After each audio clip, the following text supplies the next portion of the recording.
E olha, falo a respeito dos números que foram apresentados por Pátria Agronegócios, trazendo como é que estava o andamento da semeadura ou plantio da soja até a última sexta-feira. Os dados mostram números bastante adiantados, é uma das safras que está sendo cultivada mais rápida de todos os tempos. Trazemos o destaque agora nacional, como é que está a questão brasileira em relação à soja. Nós temos aqui a média dos últimos 5 anos, que para uma data de 19 de novembro estava em 72,8%. Ano passado, na mesma data, 19 de novembro, ficava em 78,9%. E agora, ano de 2021, chegando a 86,7%, são os negócios que eu destaco aqui em relação à semeadura da soja, de acordo com o Pátria Agronegócios, os números que foram fechados até a última sexta-feira. E aí nós também, com os números da Pátria, vamos trazer aqui os estados brasileiros, são os mais importantes produtores do país. O mapa está girando e ele deve parar no Mato Grosso, que é o maior produtor de soja do país. Aqui, chegando já praticamente conclusa a semeadura de soja no Mato Grosso, ou se considera concluso, com 99,81% de acordo com Pátria. Pode girar o mapa, a gente segue aqui com as informações a respeito da semeadura da soja. Centro-Oeste ainda, Mato Grosso do Sul, também podemos considerar que está concluso, 98,90% para a soja no Mato Grosso do Sul, de acordo com a Pátria Agronegócios. Seguimos no Centro-Oeste, é isso mesmo, Goiás, ali mostrando Goiás vindo com 92,60%, de acordo com os números que foram apresentados. E agora descemos para o sul do Brasil, mapa girando, parou no Paraná, 98,40%, também vem praticamente finalizado esse plantio da soja. Rio Grande do Sul tem uma data diferente, mas Rio Grande do Sul vai vivendo um momento complicado, talvez, um pouco diferenciado em relação às chuvas, que estão mais escassas, mas chegando a 52% aqui a semeadura do Rio Grande do Sul, também vindo bastante antecipada essa situação da semeadura da soja, quando comparado ao último ano também e a média dos últimos 5 anos. Sobre este assunto, nós vamos conversar aí também sobre mercado, sobre comercialização de soja no Brasil, com o Cristiano Palavro, ele que é da Pátria Agronegócios, conversa conosco. Cristiano, prazer tê-lo aqui com a gente no Agricultura BR, no canal do Boi. Nós estávamos mostrando os números da Pátria em relação à semeadura, é a mais rápida já de todos os tempos, o plantio. Cristiano, boa tarde, seja bem-vindo. Boa tarde, Fabiano. Prazer é meu em falar aqui com vocês. Sim, temos um plantio em níveis recordes, falando em velocidade aqui no nosso país, né? As chuvas, principalmente no centro-norte brasileiro, seguem bastante interessantes e tivemos chuvas chegando cedo nesse ano e isso propiciou esse plantio que já chega a quase 90% aí em todo o território nacional, restando as regiões mais dos extremos, né? Ainda partes do Nordeste, um pouco mais atrasados, mas dentro de sua janela normal, e também o Rio Grande do Sul, que também tem um plantio um pouco mais lento, né, do que outras regiões, mas que também avança bem nesse momento. Cristiano, então vamos conversar sobre negócios, porque nós temos uma safra que está com bons resultados, está andando bem, o produtor rural está satisfeito com o que está vendo no campo e esse fator é muito positivo. Como é que está a comercialização dessa soja, Cristiano, neste momento, essa soja brasileira? Porque a impressão que nós temos hoje global é que a demanda está realmente sobre Brasil. Como é que você avalia esse momento? Bom, Fabiano, é fato que nós temos uma comercialização mais lenta nesse ano, isso se dá por 2 fatores principais. Um deles é o produtor realmente com o pé um pouco mais no freio nas vendas antecipadas nesse ano, ainda um reflexo da safra passada, onde vendas antecipadas acabaram não sendo o melhor resultado financeiro ao produtor. É claro que hoje nós temos uma realidade bem diferente do mercado em 2020, e o outro fator é que a China vem demandando a soja de forma mais lenta, a passos mais lentos. A China tem comprado mais da mão para a boca, digamos assim, mais cobrindo a necessidade de curto prazo, e isso faz com que eles ainda estejam um pouco atrasados em relação às compras do ano passado. Mas um ponto importante é que o Brasil já é competitivo para essas próximas semanas, momento que normalmente os Estados Unidos era mais competitivo no mercado. Esse momento é uma janela muito concentrada nos Estados Unidos e a gente não está vendo isso. E um segundo fator, que é esse plantio muito acelerado aqui no Brasil, colocará nossa soja no mercado internacional já no começo de 2022, o que deve limitar um pouco mais a demanda lá nos Estados Unidos e acabar propiciando uma venda mais agressiva aqui no Brasil. Dentro deste cenário todo, Cristiano, nós temos o dólar.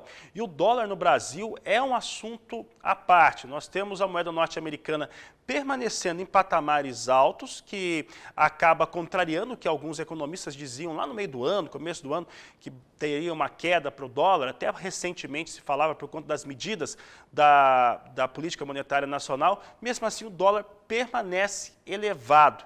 Dentro de um cenário em que o dólar permaneça forte, tem essas questões que você colocou junto com os Estados Unidos. O produtor deve manter, provavelmente deve manter essa comercialização de soja mais lenta? Olha, é importante destacar que o dólar realmente é um fator altista ainda para os preços da soja no longo prazo, e essa é uma visão que a gente mantém já há bastante tempo.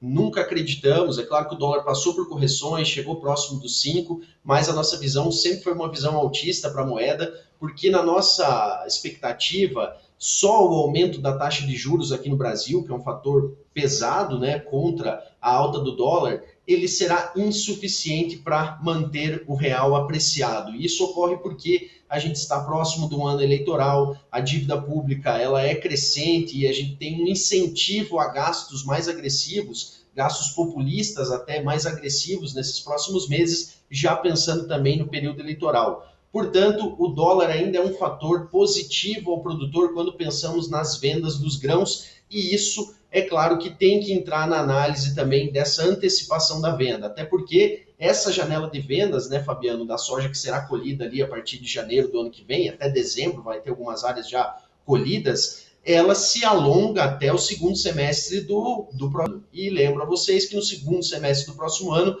teremos a intensificação do tocante político aqui no Brasil, com a proximidade das eleições, e isso pode movimentar bastante o câmbio. Então, a cautela, sem dúvida, é aliada do produtor. Só tem que tomar cuidado que cautela demais também pode perder boas oportunidades no mercado. Tá certo, Cristiano. Cristiano, falando a respeito também dessa safra de soja, essa safra de soja brasileira principalmente, nós tivemos os últimos números que foram apresentados pela Conab, trazendo um estoque de passagem dessa safra um pouco mais elevado. Nas negociações, esse fator pode pesar ou determinar alguma coisa em relação a preços a negócios no Brasil, ou nós que não estamos muito acostumados a ver um estoque talvez um pouco maior aqui dentro do país?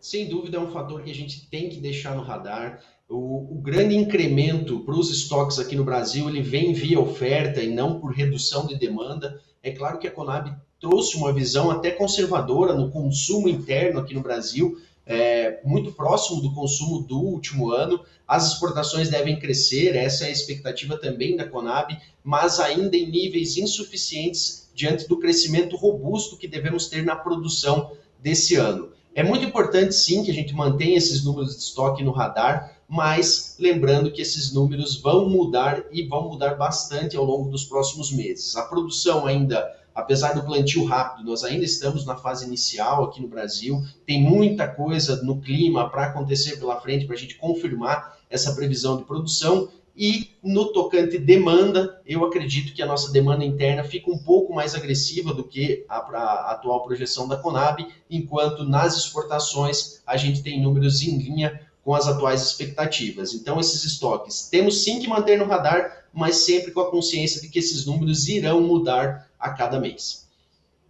Tá certo, Cristiano. Cristiano, falando sobre cenário internacional, daqui a pouco eu já vou mostrar como é que vem soja em Chicago, como é que estão as posições sendo negociadas. Como é que você tem visto, avaliado esse momento com soja negociada na Bolsa norte-americana, a oferta mesmo dos Estados Unidos? Tem pouca sinalização de oferta sobre soja dos Estados Unidos. O que isso representa para as negociações internacionais? Lembrando que a Argentina ali tem alguma questão climática ali que tem pesado sobre a sua produção também. Bom, as atenções de Chicago agora, sem dúvida, saem um pouco do lado da oferta nos Estados Unidos, apesar de termos ainda relatórios do USDA que vão atualizar a safra americana, mudanças daqui para frente não devem ser relevantes, a atenção maior nos Estados Unidos fica por conta da demanda, e no tocante oferta, agora os olhos se concentram realmente para a América do Sul, o Brasil aí em fase final de plantio, como a gente falou, tem uma expectativa de estoques crescentes, uma produção crescente, isso sem dúvida está precificando, ajudando a precificar a soja nesse momento. No longo prazo, as atenções para o Laninha continuam e realmente para dezembro e janeiro temos já previsões de chuvas abaixo da normalidade para o sul do Brasil, pegando áreas também do Paraguai e da Argentina. E no tocante à Argentina, temos que ficar atentos também com essa questão climática. Os próximos 10 dias lá na Argentina até são animadores. O plantio de soja, segundo a Bolsa de Buenos Aires, chegou a 28% na última semana, milho já em 29%, então eles ainda estão numa janela mais inicial, né? Lembrando que a janela de plantio da Argentina é muito parecida até com o que a gente vê no Rio Grande do Sul, né? Uma janela um pouco mais tardia no caso da soja, mas safra inicial por lá, a perspectiva é sim de um clima mais desafiador nesse ano em função do Laninha. Precisamos ver como será essa distribuição de chuvas. O bom para o mercado é que hoje as safras são precificadas como safras cheias. Qualquer dor de barriga climática que possa vir pela frente vai resultar em pressão positiva aos preços, sem dúvida. Tá certo. Cristiano, quero agradecer sua participação mais uma vez aqui no canal do Boi, no Agricultura BR. Um grande abraço a você. Grande abraço, Fabiano. Até a próxima. Conversamos com o Cristiano Palavro, ele que é da Pátria Agronegócios, falando sobre mercado da soja, principalmente as questões que são ligadas à comercialização no Brasil.